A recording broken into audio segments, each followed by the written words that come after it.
اعوذ باللہ من الشیطان الرجیم بسم اللہ الرحمن الرحیم من اجل ذلك كتبنا على بني اسرائیل انه من قتل نفسا بغیر نفس او فساد في الارض فكأنما قتل الناس جميعا ومن أحياها فكأنما أحيا الناس جميعا ولقد جاءتهم رسلنا بالبينات ثم إن كثيرا منهم بعد ذلك في الأرض لمسرفون إنما جزاء الذين يحاربون الله ورسوله وَيَسْعُونَ فِي الْأَرْضِ فَسَادٌ أَن يُقَتَّلُوا أَوْ يُصَلَّبُوا أَوْ تُقَطَّعَ أَيْدِيهِمْ وَأَرْجُلُهُم مِّنْ خِلَافٍ أَوْ يُنفَوْا مِنَ الْأَرْضِ ذَلِكَ لَهُمْ خِزْيٌ فِي الدُّنْيَا وَلَهُمْ فِي الْآخِرَةِ عَذَابٌ عَظِيمٌ إِلَّا الَّذِينَ تَابُوا مِن قَبْلِ أَن تَقْدِرُوا عَلَيْهِمْ فَاعْلَمُوا أَنَّ اللَّهَ غَفُورٌ رَحِيمٌ صدق اللہ مولانا العلی العظیم وبلغنا نبیہ ورسولہ الکریم من اجل ذالک، اسی وجہ سے، اسی سبب سے، کتبنا ہم نے لکھ دیا، علی بنی اسرائیل بنی اسرائیل پر، انہو من قتل نفسا، یہ کہ جس نے کسی نفس کو قتل کیا، بغیر نفس، بغیر کسی نفس کے، او فساد فی الارض، اور بغیر زمین میں فساد کے، فکأنما قتل الناس جميعا، تو گویا کہ اس نے سارے لوگوں کو قتل کر دیا، ومن احیاہا، اور جس نے اس کو زندہ کیا، فکأنما احیا الناس جميعا، تو گویا کہ اس نے سارے لوگوں کو زندہ کر دیا۔ وَلَقَدْ جَاءَتْهُمْ رُسُلُنَا بِالْبَيِّنَاتِ، اور البتہ تحقیق آئے ان کے پاس ہمارے بھیجے ہوئے واضح نشان لے کر یا واضح احکام لے کر، ثم ان کثیرا منہم، پھر بے شک ان میں سے بہت سارے، بعد ذالک، اس کے بعد، فی الارض، زمین میں، لمسرفون، خرابی کرنے والے تھے، زیادتی کرنے والے تھے۔ انما جزاء الذین، بے شک بدلہ ان لوگوں کا، یحاربون اللہ ورسولہ، جو لڑتے ہیں اللہ سے اور اس کے رسول سے، وَيَسْعُونَ فِي الْأَرْضِ فَسَادًا، اور زمین میں فساد پھیلاتے دوڑتے ہیں، ان یقتلوا، یہ کہ ان کو قتل کیا جائے، او یصلبوا، یا ان کو سولی دی جائے، او تقطع ایدیہم وارجلہم، یا ان کے ہاتھ اور پاؤں کاٹے جائیں، من خلاف، مخالف سمت سے، او ینفوا من الارض، یا ان کو زمین سے دور کیا جائے، نکالا جائے، ذالک لہم خزی، یہ ان کے لیے رسوائی ہے، فی الدنیا، دنیا میں، ولہم فی الآخرۃ عذاب عظیم، اور ان کے لیے آخرت میں بڑا عذاب ہے، الا الذین تابوا، مگر وہ لوگ کہ جنہوں نے توبہ کر لی، من قبل ان تقدروا علیہم، اس سے پہلے کہ تم ان پر قادر ہو، فَاعْلَمُوا، تو جان لو، ان اللہ غفور الرحیم، بے شک اللہ بخشنے والا مہربان ہے۔ محترم احباب، گزشتہ آیات مبارکہ میں حابیل اور قابیل کا تذکرہ ہوا۔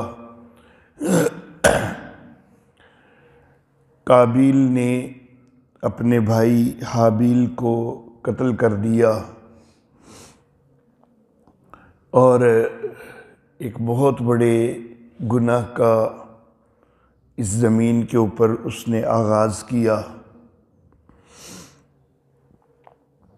اللہ رب العزت اسی واقعہ کے حوالہ سے اب اس آیت مبارکہ میں ارشاد فرماتے ہیں کہ اسی وجہ سے ہم نے بنی اسرائیل کے اوپر یہ بات لکھ دی کہ جس نے کسی ایک نفس کو قتل کیا بغیر کسی نفس کے یا بغیر زمین کے اندر فساد کے، تو گویا کہ اس نے ساری انسانیت کو قتل کر دیا۔ اگر تو کسی بندے نے کوئی قتل کیا ہو اور اس کے جواب میں اس کو قتل کیا جائے، جس کو قصاص کہتے ہیں، تو یہ قصاص میں قتل کرنا یہ تو حق ہے، اس میں خرابی نہیں ہوتی،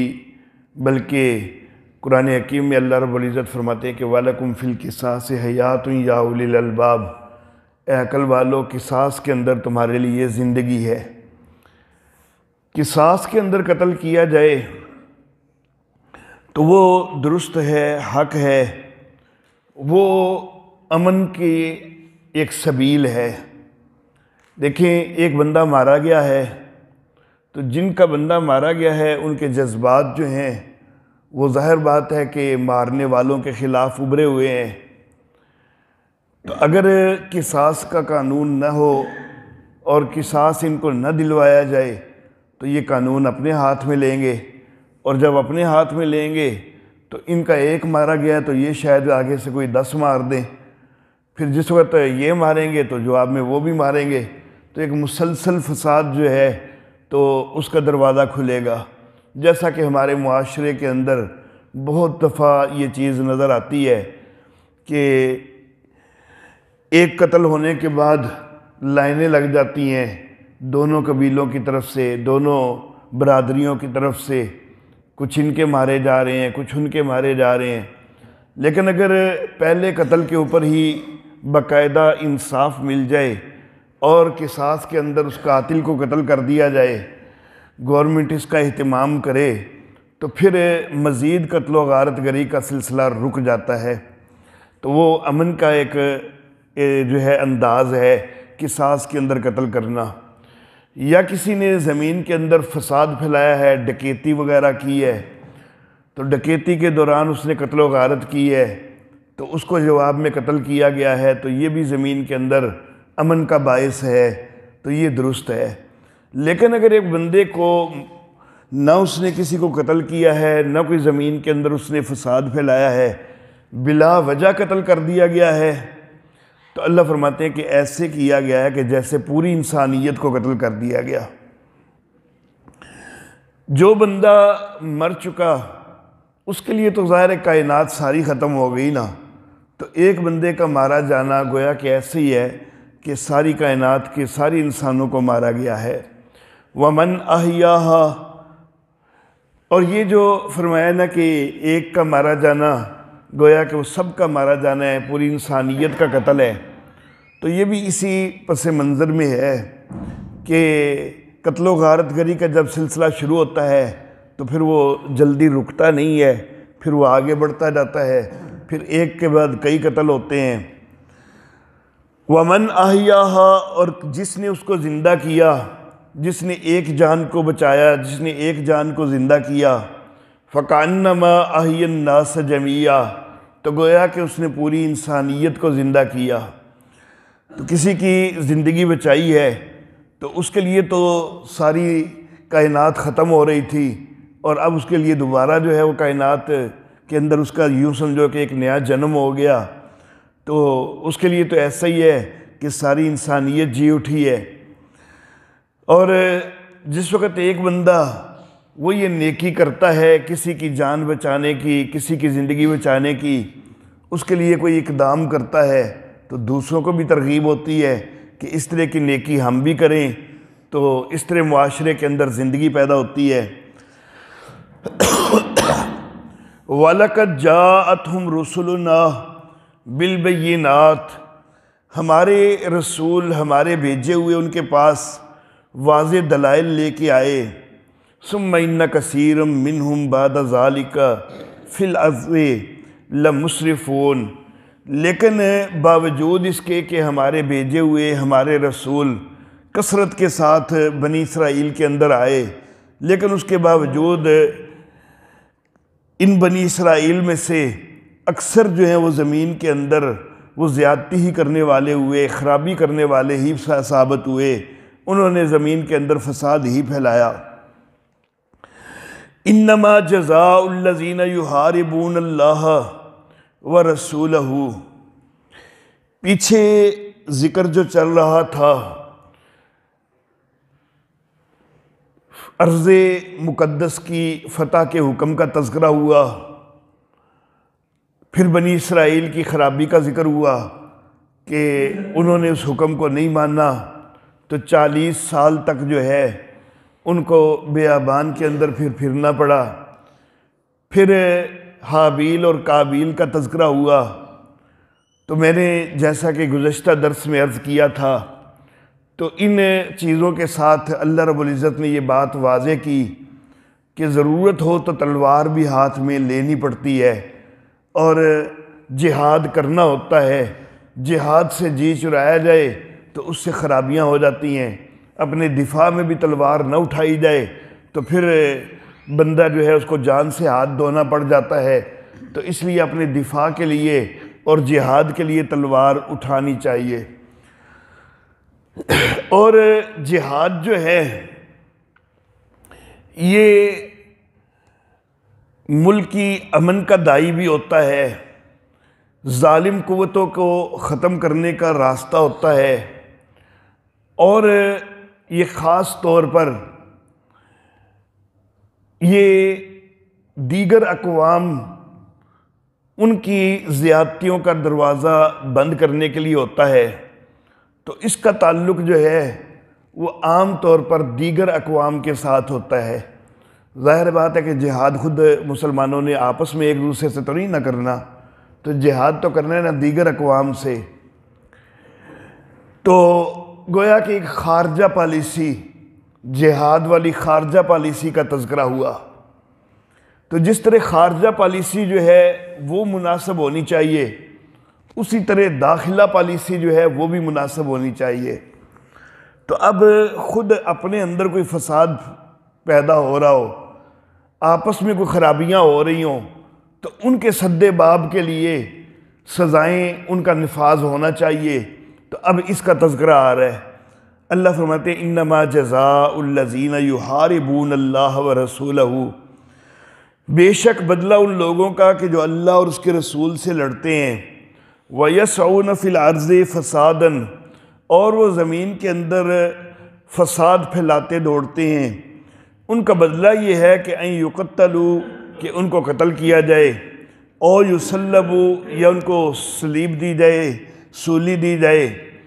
اور تُقَطَّعَ أَيْدِيهِمْ وَأَرْجُلُهُمْ مِنْ خِلَافٍ،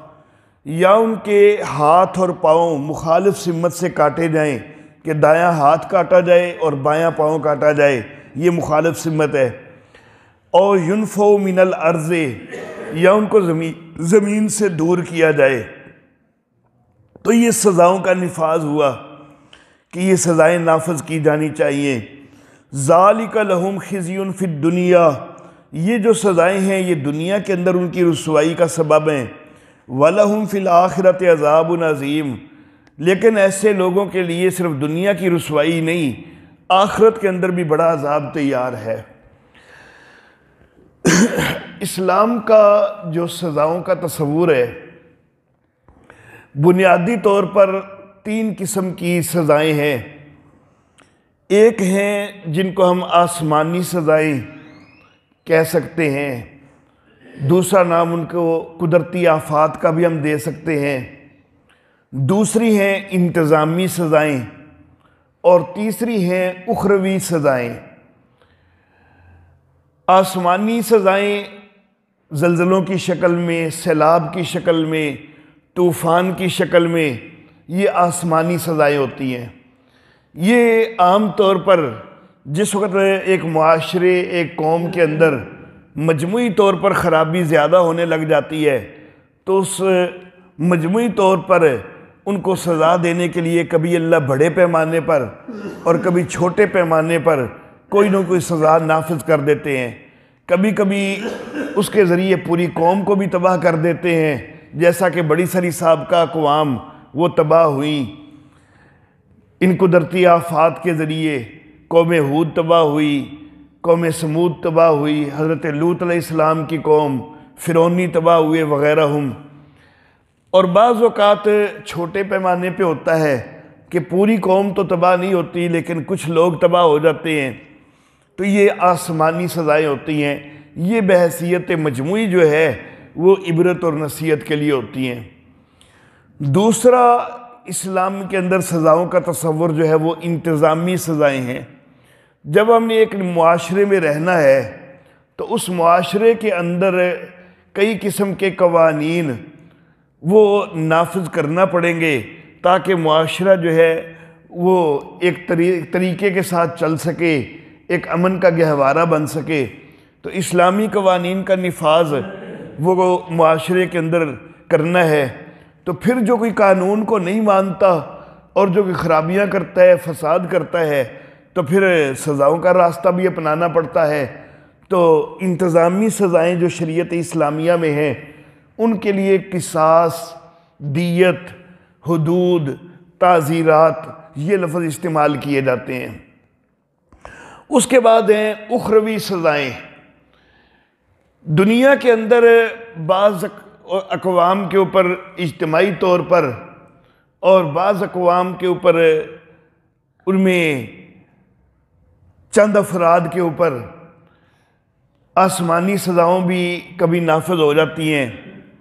مجرموں کے لیے انتظامی سزائیں بھی دنیا میں کئی دفعہ نافذ ہو جاتی ہیں، لیکن یہ ضروری نہیں کہ دنیا کے اندر ہر ایک مجرم اس کا جتنا جرم ہے اس کی سزا ضرور اس کو مل کے رہے۔ یہ ضروری کوئی نہیں دنیا میں، کیونکہ یہ دنیا جو ہے یہ دارالامتحان ہے، یہ کوئی دارالجزا تو نہیں ہے کہ یہی ساری سزائیں جو ہیں وہ مل جائیں۔ تو کئی چیزیں، کئی سے مجرم وہ دنیا کے اندر بچ رہتے ہیں، یا کئی جو ہیں ان کی سزا دنیا کے اندر اتنی ان کو نہیں ہو پاتی جتنی کہ وہ مستحق ہوتے ہیں۔ تو اللہ رب العزت نے پھر اخروی سزائیں وہ بھی رکھی ہیں جو کہ عذاب قبر اور جہنم کے عذاب کی شکل میں ہے۔ تو یہ جو سزائیں ہیں، آسمانی سزائیں انسانوں کے اختیار میں کوئی نہیں، وہ اللہ رب العزت کی طرف سے آفات آئی ہیں۔ اخروی سزائیں بھی انسانوں کے اختیار میں کوئی نہیں، اور نہ ہی وہ اس دنیا کی زندگی سے متعلق ہیں۔ انسانوں کے اختیار میں جو سزائیں دی گئی ہیں، جو گورنمنٹ کے اختیار میں سزائیں دی گئی ہیں، وہ انتظامی سزائیں ہیں۔ اور انتظامی سزائیں جو شریعت اسلامیہ میں ہیں تو وہ قصاص، دیت، حدود اور تعزیرات ہیں۔ قصاص اور دیت جو ہے یہ صرف دو جرائم پر ہے، قتل میں ہے اور زخموں میں ہے، قصاص اور دیت کا نظام۔ اور اس کے اندر اللہ کے حق کی بجائے شریعت نے بندے کے حق کو غالب رکھا ہے، اس لیے بندوں کے معاف کرنے سے قصاص اور دیت معاف ہو سکتے ہیں۔ دوسری سزائیں ہیں جن کو حدود کہا جاتا ہے۔ قصاص اور دیت کے دو جرم ہیں، ایک قتل اور دوسرا زخمی کرنا۔ حدود کے 5 جرم ہیں۔ 5 جرائم ایسے ہیں کہ جن کی شریعت نے باقاعدہ حد متعین کی ہے۔ چوری کی حد متعین کی ہے، نمبر 2 زنا کی حد متعین کی ہے، نمبر 3 تہمت زنا کی حد متعین کی ہے شریعت نے کہ کسی کے اوپر زنا کی تہمت لگائی ہو، نمبر 4 شراب نوشی کی حد متعین کی ہے شریعت نے، اور نمبر 5 ڈکیتی کی حد شریعت نے متعین کی ہے۔ یہ 5 جرائم ہیں کہ جن کے لیے شریعت نے حدود متعین کی ہیں۔ حدود جو ہوتی ہیں ان میں شریعت نے اللہ کے حق کو بندوں کے حق پر غالب رکھا ہے، اس لیے جہاد کا جرم جب ثابت ہو جائے تو پھر اس کے اندر معافی کا اختیار کسی کو کوئی نہیں ہوتا، کیونکہ اللہ کا حق غالب ہے۔ جس گھر میں چوری ہوئی ہے نا، تو جس وقت جرم ثابت ہو گیا، چور پکڑا گیا اور چوری کی مقدار بھی مثلا اتنی ہے کہ صاحب وہ نصاب سرقہ، چوری کا نصاب، اس کے اوپر وہ جو ہے وہ اتنا مال چوری ہوا ہے، تو پھر جس گھر میں چوری ہوئی ہے نا، اس گھر والے بعد میں کہیں بھی نہ کہ معاف کر دو، تب بھی عدالت یا گورنمنٹ معاف کرنے کا اختیار کوئی نہیں رکھتی۔ جب جرم ثابت ہو چکا ہے اس کے بعد جو ہے اب ہاتھ کاٹنا ہی کاٹنا ہے۔ اسی طرح باقی 4 حدود ہیں۔ حد حرابہ جو ہے ڈکیتی کی حد، اس میں البتہ یہ ہے، جیسا کہ ابھی انشاءاللہ آگے تفصیل میں آ جائے گا، کہ اگر ان کے پکڑے جانے سے پہلے جو ہے وہ توبہ کر لیتے ہیں تو ان کے اندر معافی والی ایک صورت بن جاتی ہے، جو کہ ابھی جو ہے وہ انشاءاللہ ذکر ہوتی ہے۔ لیکن باقی جو 4 حدود ہیں ان کے اندر کسی قسم کی معافی جرم ثابت ہونے کے بعد والی وہ کوئی نہیں ہے۔ 2 جرم ہو گئے قصاص اور دیت والے، 5 جرم ہو گئے حدود والے، یہ ہو گئے 7 جرم۔ ان 7 جرائم کے علاوہ اور کوئی بھی جرم ہو تو اس کے لیے جو شریعت قانون نافذ کرتی ہے اس کو کہتے ہیں تعزیر۔ تعزیر جو ہے یہ وہ قانون ہے کہ شریعت اسلامیہ نے اس کو 100% متعین نہیں کر دیا، بلکہ جو بھی وقت کی حکومت ہے، وقت کی عدالت ہے، جو بھی وقت کا قاضی ہے، ان کی ثوابدید پر چھوڑ دیا گیا ہے کہ وہ جو چاہیں سزا اس کے اوپر دے سکتے ہیں، جتنی وہ مناسب سمجھیں وہ سزا دے سکتے ہیں۔ تو قصاص قتل اور زخموں میں ہے، حدود 5 جرائم میں ہے، اور ان 7 کے علاوہ باقی سارے جرائم جو ہیں ان کے اندر شریعت نے تعزیر مقرر کی ہے۔ اس کے لیے ملکی قوانین بنائے جاتے ہیں اور ان قوانین کے اندر سزاؤں کا جو ہے وہ تعین کر دیا جاتا ہے، یا پھر عدلیہ فیصلے کر لیتی ہے۔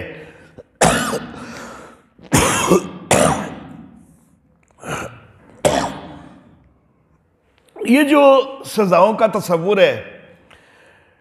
مجرم کو نصیحت کے لیے بھی ہوتا ہے کہ آئندہ وہ جرم نہ کرے، دیگر کے لیے عبرت بھی اس سے ہوتی ہے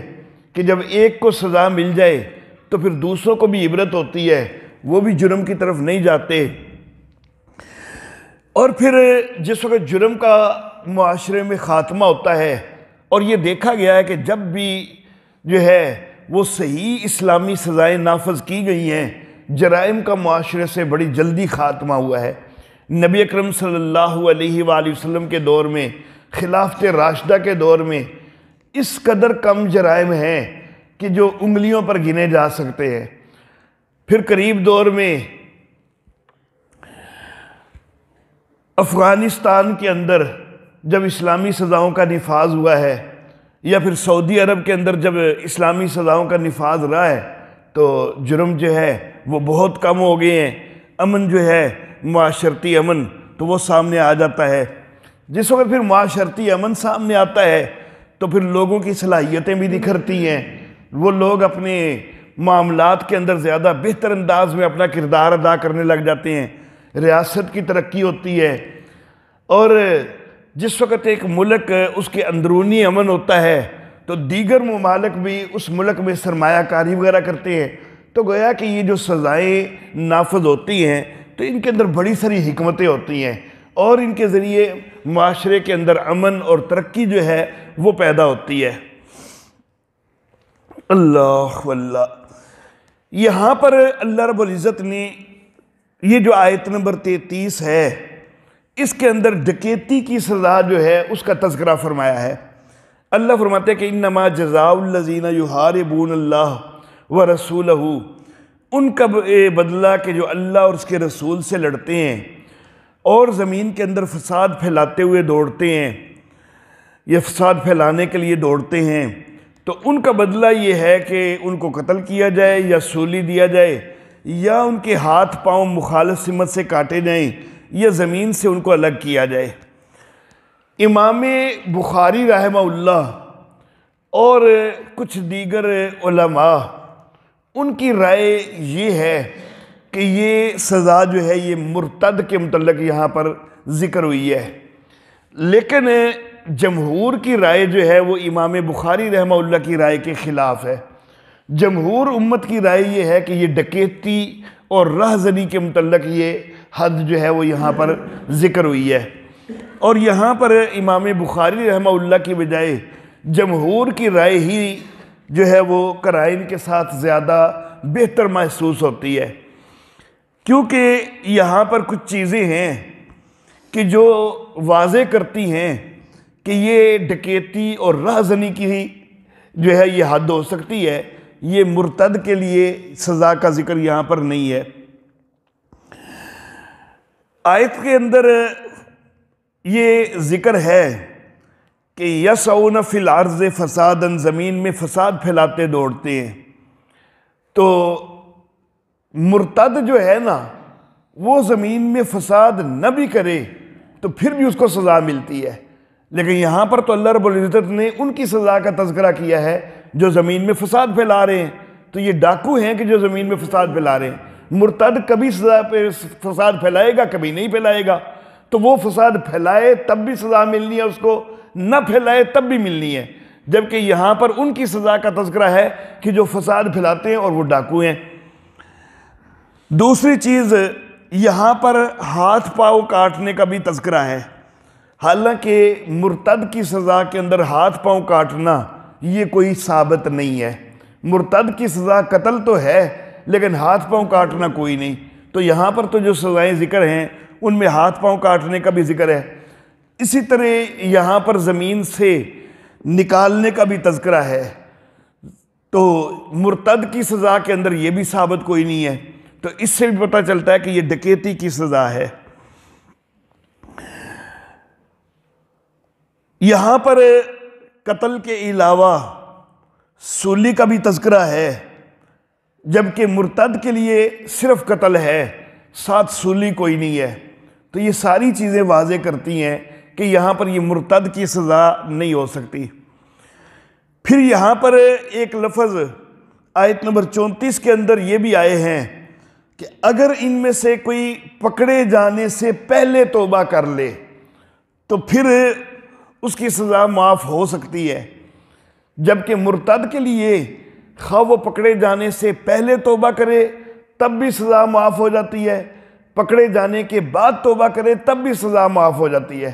تو یہاں پر تو صرف اس کا ذکر ہو رہا ہے کہ جس کی سزا پکڑے جانے سے پہلے اس نے توبہ کی ہو تو تب تو معاف ہوتی ہے، پکڑے جانے کے بعد توبہ کرے تو سزا معاف کوئی نہیں ہوتی، اور یہ چیز ڈکیتی میں ہے، یہ مرتد ہونے میں نہیں ہے۔ تو یہ ساری چیزیں واضح کرتی ہیں کہ یہاں پر امام بخاری رحمہ اللہ کی رائے جو ہے اس کی بجائے جمہور کی رائے جو ہے وہ زیادہ درست ہے، یہ ڈکیتی اور رہزنی کی جو ہے یہ حد ہے۔ اب یہاں پر 4 سزائیں ذکر ہوئی ہیں، قتل کیا جائے 1، سولی دیا جائے 2، ہاتھ اور پاؤں مخالف سمت سے کاٹے جائیں 3، زمین سے جدا کیا جائے 4۔ امام مالک رحمہ اللہ کی رائے یہ ہے کہ یہ جو 4 سزائیں ہیں، ہر سزا کے ساتھ دوسری سزا سے پہلے او کا لفظ آیا ہے۔ یقتلو ایک سزا ہوئی، پھر یسلبو اور یقتلو کے درمیان او آیا ہے، اسی طرح یسلبو کے بعد او آیا ہے۔ او کا معنی ہوتا ہے یا، کہ یا یہ کیا جائے یا یہ کیا جائے یا یہ کیا جائے۔ او جو ہوتا ہے نا یا کے معنی میں، یہ کبھی ہوتا ہے تخیر کے لیے اور کبھی ہوتا ہے تنویع کے لیے۔ تخیر کے لیے یہ کہ ان 4 میں سے کسی چیز کا بھی اختیار ہے، معاملے کی نوعیت کچھ بھی ہو، ان 4 میں سے کسی چیز کا بھی اختیار ہے، یہ ہے بنے گا او تخیر کے لیے۔ لیکن ایک ہے او تنویع کے لیے۔ او تنویع کے لیے ہونے کا مطلب یہ ہے کہ معاملے کی صورتیں مختلف ہیں، ایک صورت پیش آئی ہے تو یہ سزا دو، دوسری صورت پیش آئی ہے تو یہ سزا دو، تیسری صورت پیش آئی ہے تو یہ سزا دو، یہ او تنویع کے لیے ہے۔ امام مالک رحمہ اللہ کی رائے یہ ہے کہ یہاں پر او تخییر کے لیے ہے، تو ڈکیتی کرنے والے کی ڈکیتی کی نوعیت جس طرح کی بھی ہو، ان سزاؤں میں سے جو بھی قاضی سزا دینا چاہے وہ دے سکتا ہے۔ لیکن امام اعظم ابو حنیفہ رحمہ اللہ، امام شافعی رحمہ اللہ، امام احمد ابن حنبل رحمہ اللہ، ان سب کی رائے یہ ہے کہ یہاں پر او تنویع کے لیے ہے کہ ڈکیتی جو ہوتی ہے نا، اس میں جرم کی نوعیت مختلف ہوتی رہتی ہے، تو مختلف نوعیت کے ساتھ سزا بھی مختلف ہو جائے گی۔ کیسے مختلف ہو جائے گی؟ پہلی سزا وہ یہ ہے کہ قتل کیا جائے ان کو۔ یہ سزا اس وقت ہے کہ جو ڈکیتی کرنے والے ہیں انہوں نے ڈکیتی کی واردات کی، لیکن مال لوٹنے میں کامیاب کوئی نہیں ہوئے، مال لوٹنے میں کامیاب کوئی نہیں ہوئے، لیکن کوئی نہ کوئی بندہ مار گئے، تو بندہ مار کے وہ بھاگنے میں مجبور ہو گئے، بندہ مار کے بھاگ گئے ہیں، مال انہوں نے کوئی نہیں لوٹا، تو اس کے اوپر سزا ہے کہ ان کو قتل کیا جائے۔ تو یہ نوعیت ایک ہو گئی کہ ڈکیتی تو کی ہے لیکن ڈکیتی میں مال کوئی نہیں لوٹ سکے، صرف قتل ہوا ہے، تو جواب میں قتل کیا جائے۔ یسلبو، سولی دی جائے، یہ اس وقت ہے کہ جب قتل بھی کیا ہے انہوں نے اور مال بھی لوٹا ہے تو پھر ان کو سولی دی جائے، اور یہاں پر سولی بھی دی جائے اور قتل بھی کیا جائے کہ قتل کر کے تو بعد میں عبرت کے طور پر سولی کے اوپر لٹکا بھی دیا جائے، تو یہ بھی درست ہے، یا سیدھا سولی کے اوپر ہی جو ہے وہ ان کو مارا جائے تو یہ بھی درست ہے۔ اور اس کے اندر اگر قاضی وہ یہ سمجھے کہ ضرورت ہے ان کو مزید عبرت کا نشان بنانے کے لیے کہ پہلے ان کے ہاتھ پاؤں بھی کاٹے جائیں ان کے قتل سے پہلے، سولی دینے سے پہلے، تو وہ بھی کیا جا سکتا ہے۔ تو یہ اس وقت ہے کہ جس وقت قتل اور مال بھی لوٹا ہے، دونوں کام پائے جائیں، تو پھر سولی بھی دی جائے، اور یہ بھی ہو سکتا ہے کہ ہاتھ پاؤں کاٹ کے پھر سولی دی جائے، اور یہ بھی ہو سکتا ہے کہ قتل کے بعد سولی کے اوپر ان کو عبرت کے لیے چڑھا دیا جائے۔ اس کے بعد تیسری چیز ذکر ہوئی ہے ہاتھ پاؤں کاٹنے کی مخالف سمت سے۔ یہ اس وقت ہے کہ جب قتل کوئی نہیں کیا، انہوں نے قتل کوئی نہیں کیا، صرف مال لوٹا ہے، اور مال جو لوٹا ہے نا وہ اتنی زیادہ مقدار انہوں نے مال لوٹا ہے کہ جتنے ڈکیت ہیں نا وہ سارے، مثال کے طور پر 10 لوگ ہیں جنہوں نے مل کے ڈکیتی کی ہے، تو چوری کا نصاب یا ڈکیتی کا نصاب وہ ہوتا ہے 10 درہم، کہ کم از کم 10 درہم چوری کی ہو نا اس کے اوپر ہاتھ کاٹے جاتے ہیں، لیکن 10 درہم تو ہے ایک بندے کے، اب یہ بندے ہیں 10، تو 100 درہم سے زیادہ چوری اگر کی ہے نا، ڈکیتی کی ہے نا، تو پھر یہ والی سزا ہوگی۔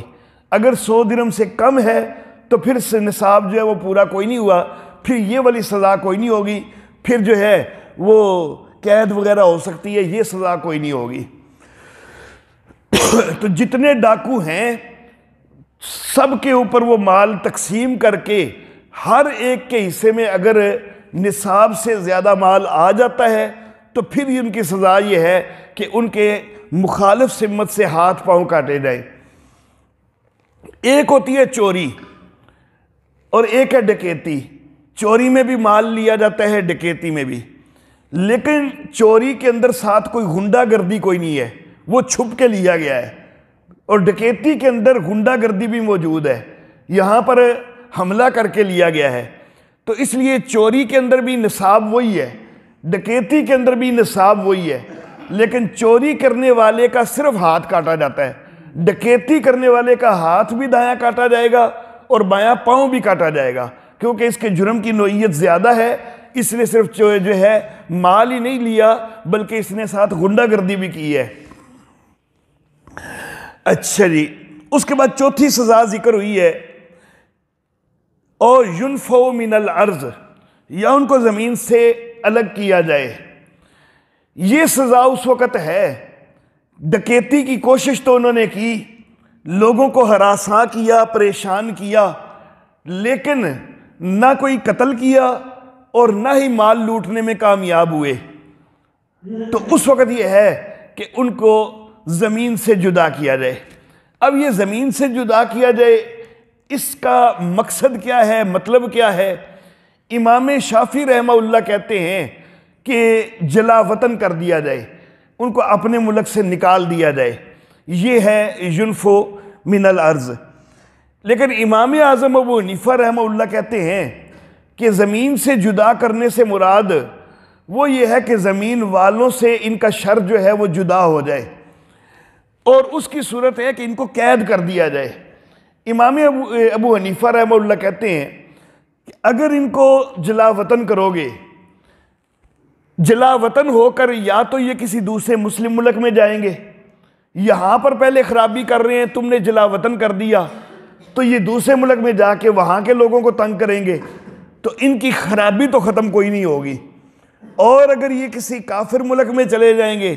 تو پھر تو ہو سکتا ہے مرتد بھی ہو جائیں، تو ان کی خرابی ختم ہونے کا سامان تو کوئی نہ بنے گا۔ خرابی ان کی ختم تب ہوتی ہے کہ ان کو قید کر دیا جائے کہ یہ دوسروں کو نقصان نہ پہنچا سکے۔ جلا وطن میں جو ہے وہ تو یہ دوسرے ملک میں جا کے نقصان پہنچائیں گے انسانیت کو۔ تو امام ابو حنیفہ رحمہ اللہ کی رائے یہ ہے کہ یہاں پر جلا وطنی مراد نہیں ہے، بلکہ قید کر دینا، کہ قید کرنے سے یہ ایسے ہیں کہ جیسے زمین سے نکال دیے گئے ہیں، کیونکہ ان کا فساد وہ زمین والوں کے لیے اب نہیں رہا، یہ قید ہو چکے ہیں۔ اللہ اللہ۔ ذالک لہم خزی فی الدنیا،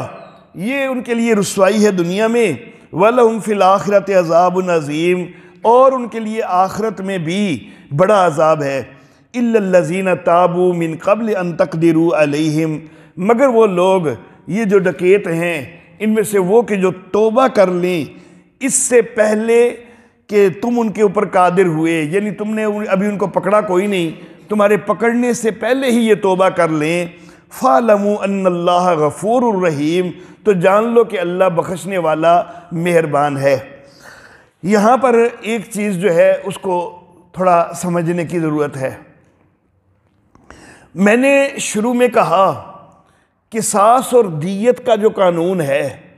اس میں بندے کا حق غالب سمجھا گیا ہے، اس لیے اس کے اندر مقتول کے ورثاء معاف کر سکتے ہوتے ہیں۔ قصاص اور دیت کے اندر مقتول کے ورثاء معاف کر سکتے ہوتے ہیں، لیکن یہ جو ڈکیتی ہے نا، ڈکیتی کی حد ہے، اور حد جہاں پر ہوتی ہے تو وہاں پر اللہ کا حق غالب ہے۔ تو ڈکیتی کے اندر یہ جو ہے نا یقتلوا، کہ ان کو قتل کیا جائے، یہ قتل کوئی نہیں معاف کر سکتا، یہ حد کے طور پر ہے، اس کو معافی نہیں ہو سکتی۔ اچھا جی، لیکن ایک چیز یہ ذکر ہوئی ہے کہ جو توبہ کر لیں اس سے پہلے کہ پکڑے جائیں تو پھر ان کو معافی ہو جائے گی۔ اس میں یہ ہے کہ اس حال میں پکڑے گئے کہ وہ کسی کا کوئی حق غصب نہیں کر سکے، مال نہیں لوٹ سکے، اور نہ ہی کسی کو قتل کر سکے ہیں، تو پھر تو مطلق طور پر ان کی معافی ہو جائے گی۔ لیکن اگر انہوں نے مال لوٹا ہے پھر اس کے بعد توبہ کی ہے تو توبہ ان کی پوری تب ہوگی کہ جتنا مال لوٹا ہے وہ واپس بھی کریں یا اس کی ضمان ادا کریں۔ اگر وہ استعمال ہو چکا ہے یا خراب ہو چکا ہے تو اس کی ضمان ادا کریں، اور اگر کسی کو قتل کر چکا ہے تو اس قتل کا قصاص دیں۔ یہاں پر پھر یہ قصاص والا معاملہ ہو جائے گا۔ اگر وہ پکڑے جانے سے پہلے تائب ہو گئے تو حد تو ہو گئی ان سے ساکت، لیکن چونکہ بندہ تو قتل کیا ہے تو قتل کا قصاص یہاں پر پھر آ جائے گا، لیکن قصاص کے اندر مقتول کے ورثاء وہ پھر معاف کر سکتے ہوتے ہیں۔ اللہ اللہ۔ تو اگر وہ پکڑے جانے سے پہلے توبہ کر لیں، فَاعْلَمُوا، تو جان لو، ان اللہ غفور الرحیم، بے شک اللہ بخشنے والا مہربان ہے۔ حدود و تعزیرات کے حوالہ سے اور جرائم کے اوپر سزاؤں کے حوالہ سے ایک اہم بات جو ہے وہ انشاءاللہ بعد میں کی جائے گی۔ آگے قریب ہی چوری کی حدود کے متعلق بھی جو ہے وہ آیات آ رہی ہیں۔ ایک بہت بڑا پروپیگنڈا کیا جاتا ہے کہ اسلامی سزائیں جو ہیں وہ ظالمانہ ہیں۔ چونکہ آج کے درس میں ویسی تفصیلات کافی زیادہ تھیں تو اس عنوان کو آج میں نے نہیں چھیڑا، تو انشاءاللہ جس وقت آگے وہ آیات آ رہی ہیں چوری کی حد وغیرہ کے حوالے سے تو اس وقت اس کے اوپر انشاءاللہ بات کریں گے کہ یہ جو پروپیگنڈا کیا جاتا ہے 100% غلط پروپیگنڈا ہے کہ اسلامی سزائیں جو ہیں یہ ظالمانہ ہیں۔ وآخر دعوانا ان الحمدللہ رب العالمین۔